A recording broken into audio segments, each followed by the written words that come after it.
Всего ежегодно выявляется раковых заболеваний где-то 6-6,5 тысяч.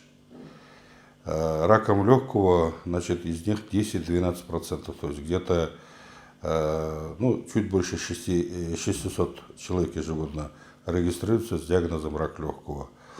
При этом в течение первого года после установления диагноза умирает почти 2/3, то есть это очень высокий показатель смертности от раковых заболеваний. И с каждым годом увеличивается количество курильщиков.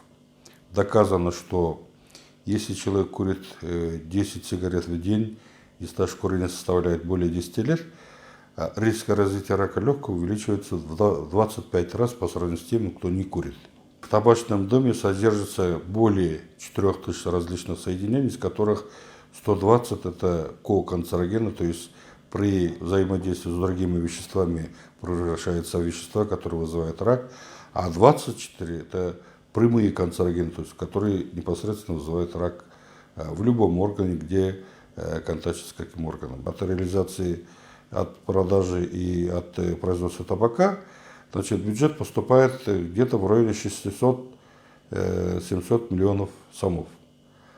А для диагностики и лечения, вот по нашим фармакоэкономическим оценкам, значит, расходы на тех больных, которые выявляются ежегодно, то есть где-то в районе 6 тысяч человек, расходы составляют более 20 миллиардов сомов. Видите, какая разница, да? Почти получается 4 раза, около 4 раза больше. И тут, может, кто-то и будет задавать вопрос, откуда берутся эти деньги. Конечно, из кармана больных и его родственников.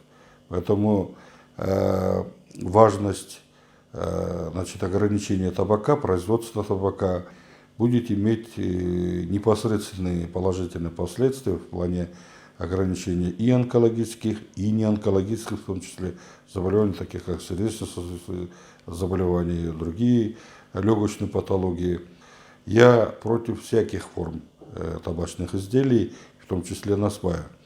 Отношение к насваю тоже должно быть такое же, как и к табаку.